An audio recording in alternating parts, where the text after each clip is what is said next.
Hello, Connecticut, and welcome to the Paid Leave Podcast. The title basically says it all. I'm Nancy Barrow, and I will be delving into this new state program and how it can help you and your family. This podcast will give you information you should know about Connecticut paid leave and maybe just a little bit more. Connecticut paid leave brings peace of mind to your home, family, and workplace. Welcome to the Paid Leave Podcast. This episode is about mental health in adolescents, tweens, teens, and young adults. Globally, it's estimated that 1 in 7 10 to 19-year-olds experience mental health conditions, yet these remain largely unrecognized and untreated. Tens of thousands of adolescents in Connecticut still don't have access to effective mental health care.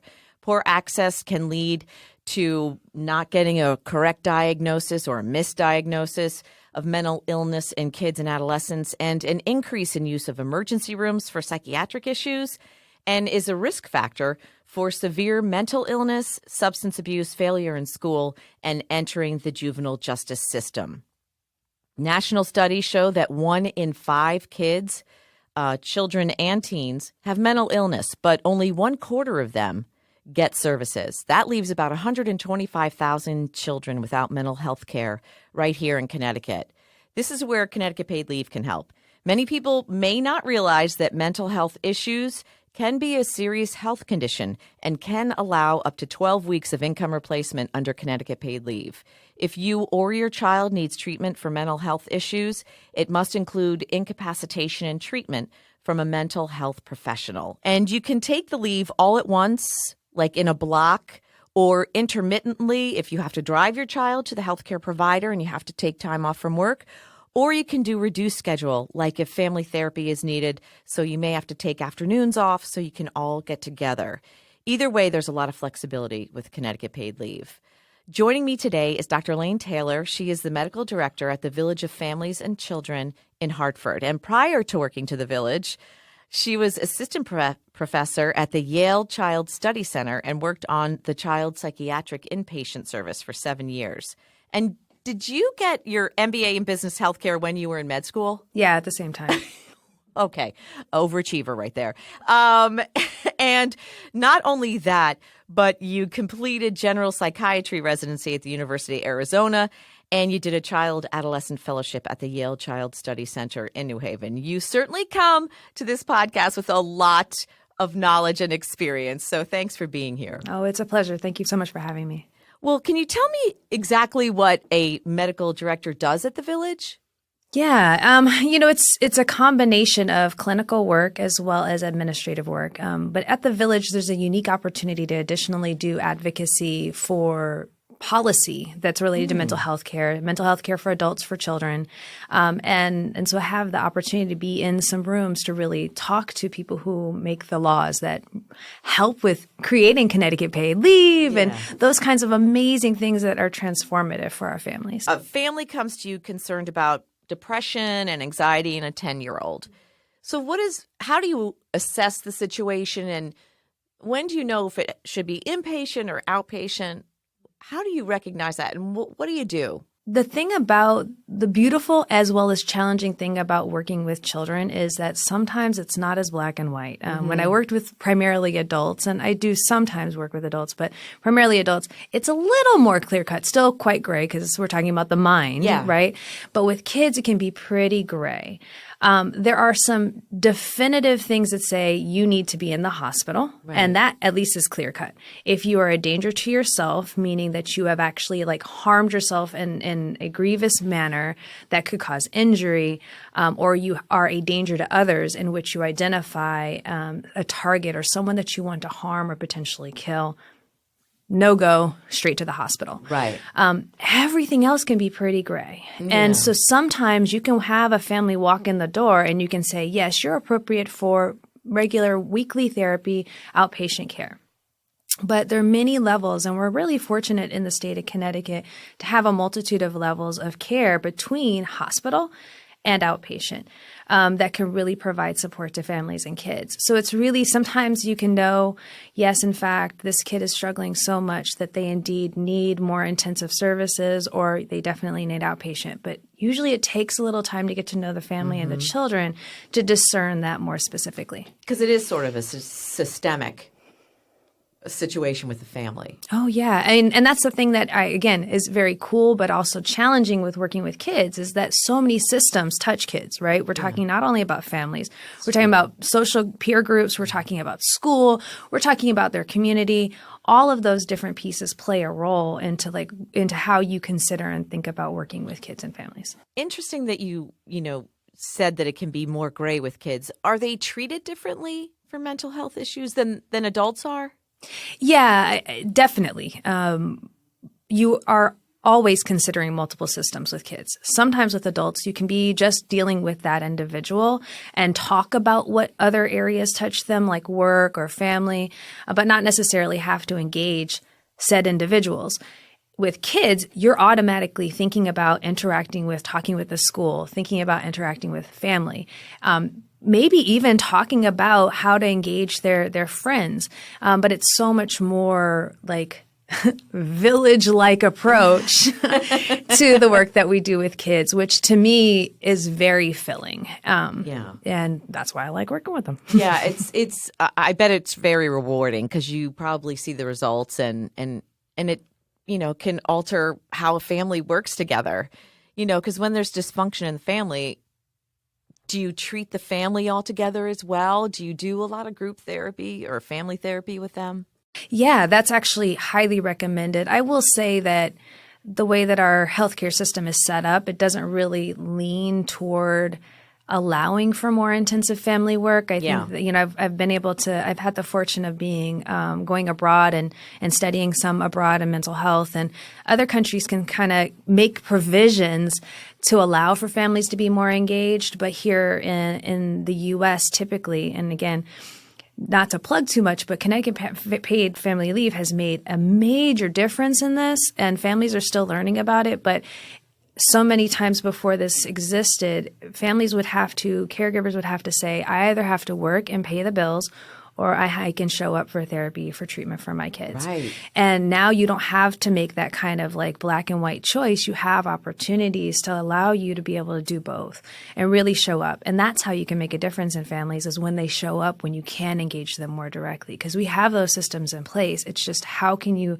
get through the barriers that make it difficult to attend? Yeah, and Connecticut paid leave really is a barrier breaker. So it really will alleviate a lot of stress on the caregiver, who can take some time off from work and drive their kid to therapy and not have to worry about not getting paid. Exactly.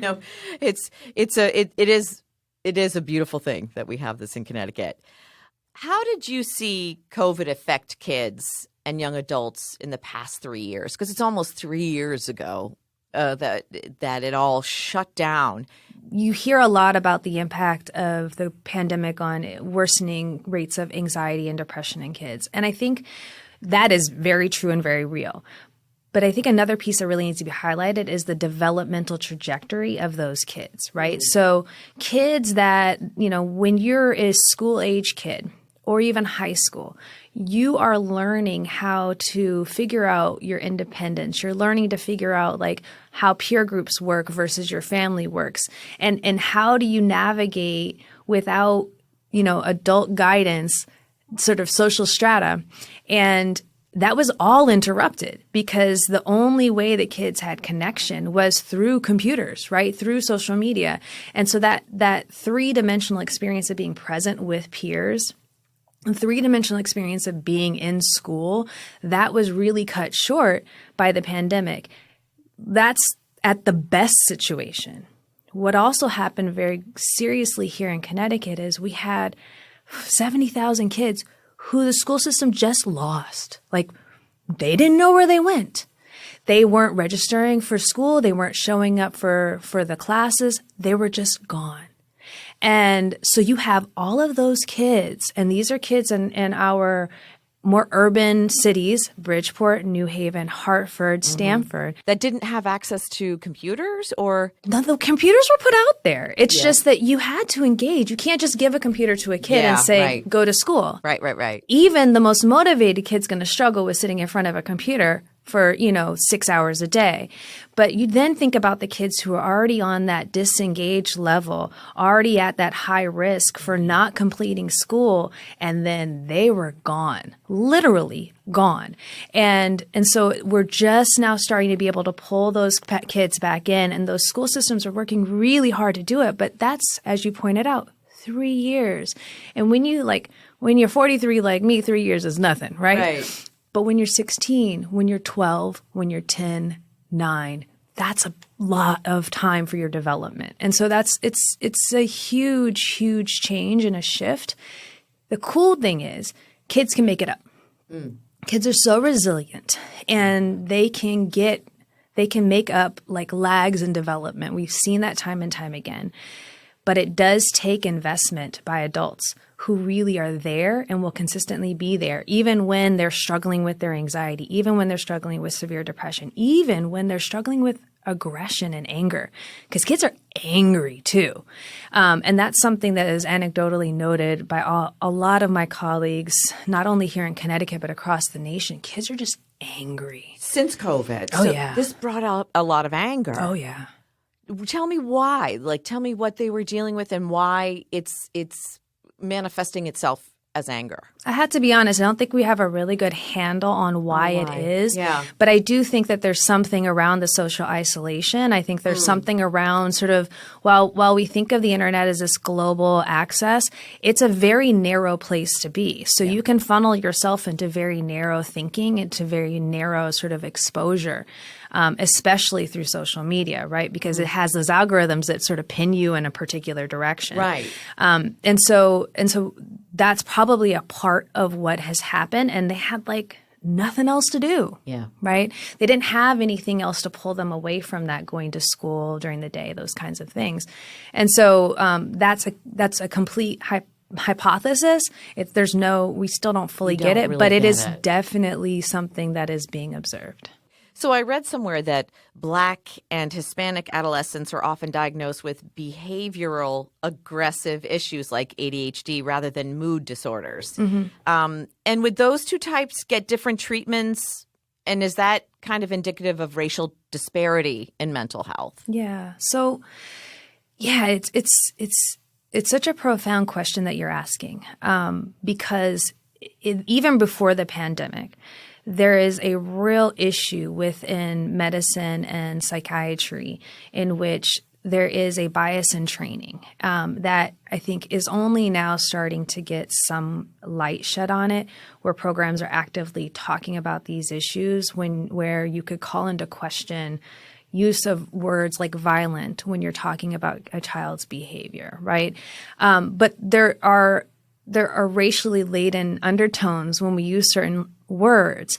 And so there's efforts toward training fellows and residents and med students and across the paraprofessional, around how do we use more descriptive language rather than sort of pan-descriptive terms, right? Like that. Exactly. You know, that it's like a behavioral aggressive issue. Correct. Yeah. And it is in fact true that there is a bias toward thinking about Black and brown children being more aggressive, having more aggressive tendencies, and that being the focus as opposed to really thinking about what underlies the behaviors that are being seen.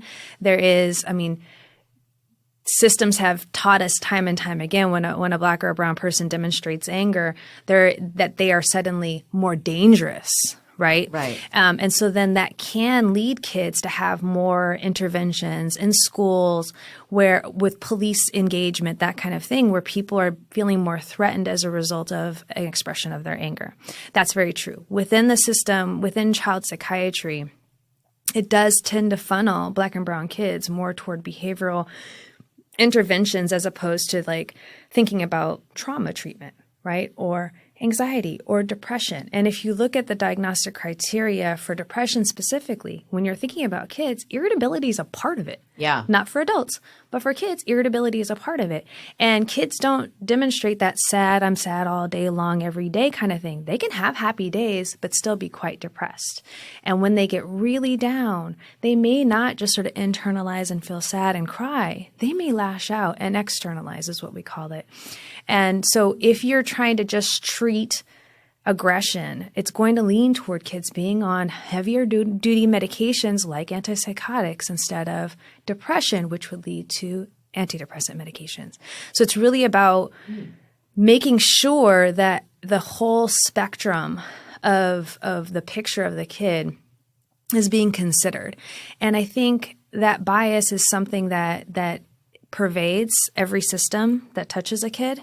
And if you're a parent, if you're a school staff member, a teacher, and you start to see that that's the language, don't hesitate to step up and say, hey, this is what I understand about this kid, in order to change perspective, because that can make a huge difference for how people encounter and engage with kids. It also can make a huge difference on how they're treated within mental health environments.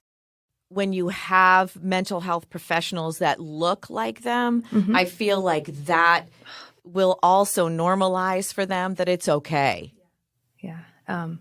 Just that in and of itself is a huge barrier, though, too. To be able to bring in individuals of color into the mental health fields is a huge difficulty because systems can be set up to make it more difficult. There is some legislation out there that is aimed at addressing how some of the testing has bias that has been proven, and how the testing that is required is the same testing with bias that actually has demonstrated a lower passing rate for Black and brown individuals who have the same education. And so there's just, if you kind of hear you won't be able to make it, it makes it much harder to even seek going into social work or counseling or medicine. And so there are a lot of efforts to really address the systems that have been proven as barriers. And so hopefully in the coming generations, we'll have more and more Black and brown folks who will show up in the psychiatric fields. Are more boys affected by mental health issues? So, what's interesting, kind of along those same lines, is we tend to have boys who present more because of behavioral issues or anger, right? Anger, aggression, that kind of thing. They don't have the tools to express. Right. So you see more externalizing type of behaviors, or they rise to sort of the awareness of school or, mental health professionals or their parents because of behavioral management issues. And that again, is just a marker for something else that's going on with them. But we, within our culture, have said that is a more appropriate way for boys to express themselves than other means. And for girls, sometimes they actually don't show up for treatment because they're so internalizing that until it gets really bad, no one knows. And to be fair, even kids struggle to know that they're struggling until it gets really bad. But oftentimes when I talk to kids, I ask them to kind of walk me through their experiences, they can say, this was the time when I feel like things got really bad, but things had already been bad. And things don't just switch like that. So when you kind of have them walk it through more incrementally, they realize it's been going on for a long time. And I get a lot of parents who will come to me and they will say, I just didn't know this was happening with my kid. I had no clue. And I really want them to feel reassured that, yes, that's typical, because oftentimes the kids don't really know until it gets really bad too. And so for boys, they might present earlier, more frequently, because they just demonstrate it with their behavior and it's so disruptive sometimes. Yeah. But you also have boys that internalize too, and they're less likely to get picked up, right? Because it's sort of like, oh, well, they're just going through a phase. So what usually happens when someone comes to see you? Is there like an event that happens, or how is it if it's so hard to see and it's hard to figure out if your child is struggling because they do internalize it so much? Is there like some kind of event that happens that they usually come to you? There's some sort of like either series of events or changes that are noticed by a caregiver, school, or someone in their life. Or there is a big thing that was sort of like the hallmark moment that will then lead them. But it is really important to not only focus on that situation or even that series of events and really understand more broadly what's going on with the family, with the child, with the school, et cetera. So what kind of therapies do you use for kids? Is it like cognitive behavioral therapy? Do you ever use like biofeedback? I know that my brother used that when he was at University of Boulder. He went from a really small school to a really huge school and got overwhelmed. So what kind of techniques do you use that help kids? Yeah. Well, specifically within the village, we have a wide array of services. So we have from outpatient weekly therapy to a residential, so where kids will live on campus and get intensive treatments for 4 to 6 months. We also have in between extended day treatment, which is kids go after school for 3 hours, 5 days a week for 6 months, and that's primarily group. There is some individual and family as well. And then you also have in-home levels of care. So there are many different kinds. I think the most popular here in Connecticut is called ICAPS. It's called Intensive In-Home Child and Adolescent Psychiatric Services. Wow, that is a mouthful. That's why we call it ICAPS. And that's the most common is actually an in-home intervention that was developed out of the Yale Child Study Center and is just widely available and used in the state. The cool thing about that, and that's a 6-month-long treatment where the clinicians go to the home 2 to 3 times per week for an hour to 2 hours each time and work with the family and work with the kid. And it is it's very much based on understanding family systems and generational dynamics. So it's not just like what's the current family, but what did the parents go through and how that feeds into what's going on. There are barriers, right? I mean, some families just don't want you up in their house all the time, right? Yeah, So that sometimes that's not a real preferred method, but it is a very common level of care, and you think it's more effective, or? I think so. Yeah. I think for certain populations, I don't ever like to say that one particular intervention is great for everybody. Yeah. But it can be transformative for many families to be able to sort of see and have light shed on areas that they were really blinded to, and understanding how that has an impact, how parents can be able to recognize how they may be feeding into a pattern of behavior with their kids that perpetuates the things that are concerning. And the kid being able to have a space of that's comfortable to be able to talk about what's really going on with them. And they don't just go to the home. They might go to the school with the kid. They may go to the park. They engage with them in the community as well. And again, that's there's a lot of different letters for all the in-home programs, but there are quite a few here in the state of Connecticut. It's really nice to know that. Mm-hmm. I think it's a great thing that we have in Connecticut. One of the things I didn't realize is that suicide is the second leading cause of death among people aged 15 to 24, according to the Center for Disease Control. That's really alarming to me. I think it is definitely increasing. And the depth of despair and sadness that kids are experiencing, I think, is definitely increasing. I think the pandemic, again, because of the isolation, exacerbated a lot of that. And so that's where our fantastic inpatient hospitals play a role, and a really good coordination of care leaving from the hospital into the community programs.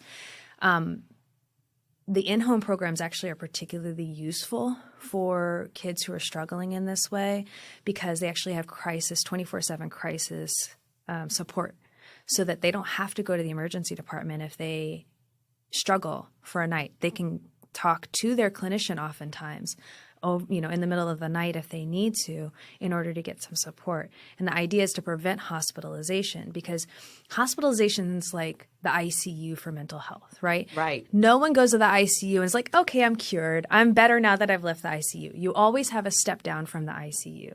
And so the idea of these community programs and sometimes residentials are meant to be a step down based on this level of severity of illness that the kid's contending with. But these other programs are meant to try to prevent them from getting so ill that they have to go back to the ICU, right? But just like in the ICU, risk of worsening illness and death is still high for those kids who need to go to that level of care. So you just have to really pay attention and really provide wraparound support services for those kids. Alcohol or substance abuse can be part of the bigger mental health picture for kids. Do you treat these conditions, or do you have community partners that you use? We do. I sigh because in Connecticut we don't do great for kids around this, and the need is expanding. I will try so hard to not go on a soapbox about this, but go ahead if you need to. The rates of marijuana use, alcohol, and tobacco use amongst youth is really rising really rapidly, and there is a direct correlation between parents actively using marijuana and their kids using marijuana. There's also a sort of belief that it's like a safe, natural sort of alternative, and harm reduction strategies are fantastic, but I think it's also really important to understand that the impact for kids on their developing brains versus adults are very, very different. So in Connecticut, we need to do better. We need to be able to develop more treatments. Honestly, if you are under 13 at this point and you have any substance use issues, which you think, how could you? I have, in this last year, had 2 11-year-olds who've struggled with active marijuana abuse, like regular active marijuana abuse. And so and I can't get them into any treatment outside of outpatient, right? So they're still in the environment in which they're using to be able to combat that and give them some period of ability to get away from the use is a huge and very important piece of it. And it's very difficult to do. It's not impossible. Why is it difficult to do? Because their environment continues to have it in their presence. Gotcha. And so it's easy. It's very easy for kids to access. And not to mention, the rates of fentanyl that these things are laced with, that's in the community. It's, kids are getting access to things that are really, really dangerous for them. Again, age makes a big difference. So if you're an adult, especially in the state of Connecticut, and you have Husky Medicaid, or even uninsured, you have access to detox treatments. You have access to intensive outpatient programs, things like that. There are some of these programs for youth. But again, if you're under 13, it's really, really hard. And also you can't utilize the same strategies that work for adults with kids because it has to be much more family-based. So you're requiring of the family to be engaged. And especially for our youth who are on the lower socioeconomic status, their families are taxed with a lot of things that they have to take care of. So then to engage the families is just, you have so many more barriers, right?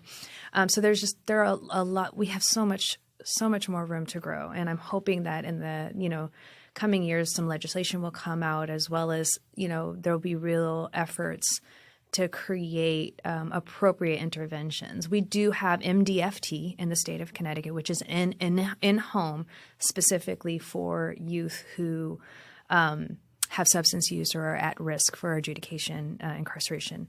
And that is a really phenomenal in-home program.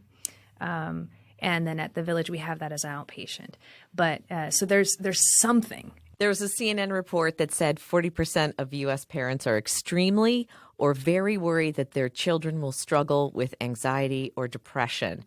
And they said that mental health was the greatest concern among parents, followed by bullying, which worries parents about 35% of the time. The concerns trump fears of kidnapping, dangers of drugs and alcohol, teen pregnancy, and getting into trouble with the police. Are you surprised by the fact that parents are so worried about their children's mental health? I'm not. I do think that it has become a greater focus, and that's a good thing. I think that people are more aware of what's going on with their kid and more vigilant about their kid struggling with anxiety or depression or any other mental health issue. And I think it's really present in a way, in homes in a way that it hadn't been before. It makes sense to me. I think, again, we talked about the pandemic effects and that worsening presentation for kids and how they manage their moods. And so So, hopefully with the number of services and the opportunities to really provide care, that kids don't have to kind of swallow it and figure it out, that they can actually get support and help. Yeah, that would really help. And I know that you're a big supporter of Connecticut paid leave, but do you think that the word is getting out to the parents and the caregivers and even the social workers who are dealing with them, or other mental health professionals? Do you think that they're getting aware of Connecticut paid leave and they realize the benefits of it? Little by little, and I think that the torch needs to be carried by the providers as well, right? I think that employers will talk about it, but I think it's important for providers to suggest and think about that when they're experiencing parents having difficulty with transportation or worrying about their job. One of the first things they should do is say, "Hey, have you thought about Connecticut paid leave, even on an intermittent basis, in order to provide support so you can meet the needs of your kid in this moment?" Doctor, do you see the stigma of mental health going away or waning? Waning. I mean, I think there's always going to be somebody or some cohort of folks who are going to struggle with the idea of thinking that our mind is as valuable as our body. But I do think that it's waning. And I think, as I say body, it brings to mind also understanding sort of whole person health, right? So we have for so long siloed our mind and our body, but they're intimately connected. And so being able to think about our healthy bodies actually makes a difference for our healthy mind and vice versa. So if we are in a state of extreme stress, our body isn't caring for itself. Cortisol levels are high. We're often intaking things that are bad or toxic for our bodies, which only then feeds back to our mind to make things more difficult, right? So I think the other approach, so dealing with the stigma of mental health, I do think with the amount of conversation and discourse that's out there about mental health, I think things will get better and people will be more amenable to getting treatment and seeking treatment. But I think the next step is also thinking about how to do those two things work together so that we can have overall good health. How can they get a hold of you at the Village? So you can walk up. There you go. 331 awesome. Wethersfield Avenue in Hartford, 1680 Albany Avenue in Hartford. And then you can also give us a call at 860-236-4511. Dr. Laine Taylor, Medical Director at the Village of Families and Children, thank you so much for being on the podcast. It was such a pleasure to have you here and to have this discussion. It was a great pleasure for me as well. Thank you. For information about the Village, please go to thevillage.org. For information about Connecticut paid leave or to apply for benefits, please go to ctpaidleave.org. This has been another edition of the Paid Leave Podcast. Please like and subscribe so you'll be notified about new podcasts that become available. Connecticut Paid Leave is a public act with a personal purpose. I'm Nancy Barrow, and thanks for listening.